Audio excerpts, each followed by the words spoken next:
ওনার গানগুলি এতটুকু যে শ্রুতি মধুর, যে ওনার গানের মাধ্যমে আমরা নিজের যে মননের বা নিজের যে ভাষা অনেক কিছু আমরা প্রকাশ করতে পারি। ওনার গানের মধ্যেই অনেক কিছু লুকিয়ে আছে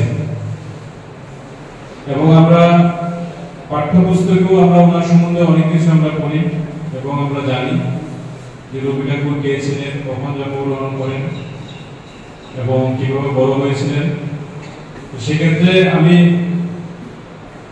এতটুকুই বলতে চাই যে রবি ঠাকুর কিন্তু আমাদের যে ট্রেডিশনাল পড়াশোনা, অর্থাৎ আমরা যে স্কুলে কলেজে পড়াশোনা করি সেই পড়াশোনা কিন্তু উনি করেননি বা করতে পারেননি।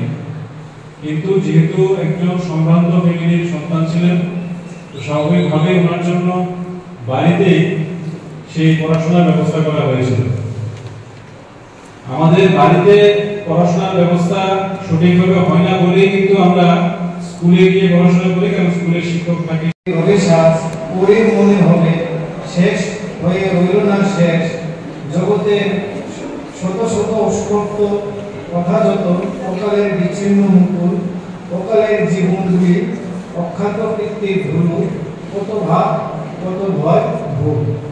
তোমরা এখানে অনেক লাইব্রেরি আছে বা বিভিন্ন আজকাল মেডিকেলের যদি অনেক ছোট ছোট কবিতা আছে বা এগুলি ওনার গল্প উনি ওনার যা লিখে গেছেন, উনি ওনার সবসময় ওনার যে লিখেছেন ওগুলো সবসময় পড়াশোনা করবে, এগুলি কাজে লাগাবে এবং যেখানেই ওনাদের কোনো প্রোগ্রাম হয় বা তোমাদের যারা ছেলেমেয়েরা বা এরা আছে তোমার বন্ধুবান্ধবরা আছে আশেপাশে যারাই আছেন তাদেরকে এই রবীন্দ্রনাথের যে উনি যে লেখিকে গেছেন সেগুলি সবসময় পড়াশোনা করবে। যে কর্তৃপক্ষদেরকে আমি শেষ করছি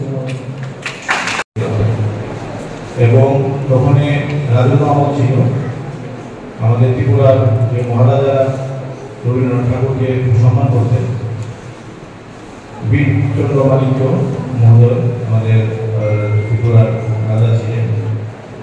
উনি রবীন্দ্রনাথ ঠাকুরের লেখা থেকে উনি অনুপ্রেরণা নিতেন। ওনার ওয়াইফ ত্রিপুরা রানী ভানুমতী দেবী মারা যান, তখন উনি হতাশাগ্রস্ত হয়ে পড়েছিলেন। তখন রবীন্দ্রনাথ ঠাকুরের কবিতা ভৌতদিন এটা উনি পড়ে উনি জীবন সম্পর্কে আবার নতুন করে চিন্তা ভাবনা করা শিখলেন। তারপর উনি ত্রিপুরা থেকে ওনার রাজদূতকে পাঠিয়েছিলেন জোড়াসাঁকো কলকাতায় রবীন্দ্রনাথ ঠাকুরের বাড়িতে, যাতে ওনাকে শুধুমাত্র ধন্যবাদ জ্ঞাপন করার জন্য এবং রবীন্দ্রনাথ ঠাকুরের সব লেখা যাতে প্রিন্ট করা যায় সেই জন্য উনি প্রিন্টিং মেশিনের ব্যবস্থা করেছিলেন শুধু রবীন্দ্রনাথ ঠাকুরের লেখনী প্রিন্টিং করার জন্য। তো উনি এতটা শ্রদ্ধা করতেন।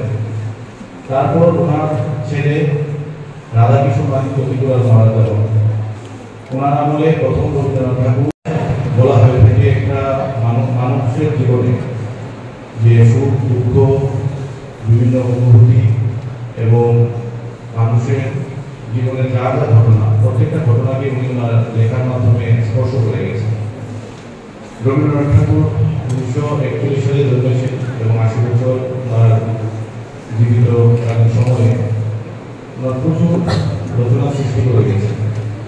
ওনাকে বিশ্বকবি বলা হয়ে থাকে। উনি শুধু মূলত বাংলা ভাষায় লেখলেও ওনাকে শুধু বাংলা বা বাঙালি কবি বলা হয় না বা ভারতের কবি বলা হয় না, ওনাকে বিশ্বকবি বলা হয়ে থাকে।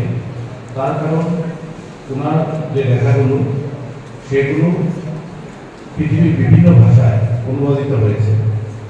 জাপান, চাইনার ভাষা, রুশ ভাষা, স্পেনিশ ভাষা, জার্মানি ভাষা, সব ভাষায় রবীন্দ্রনাথ ঠাকুরের লেখাগুলি ট্রান্সলেট হয়েছে এবং ওনার লেখা থেকে প্রত্যেকটা দেশে পাঠ্যপুস্তকে কিছু না কিছু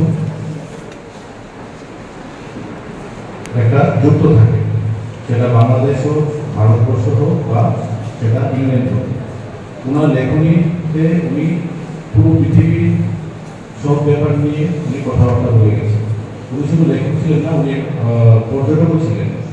উনি প্রায় 30টা দেশ ভ্রমণ করেছেন এবং সেই যুগে যখন আজকের মতো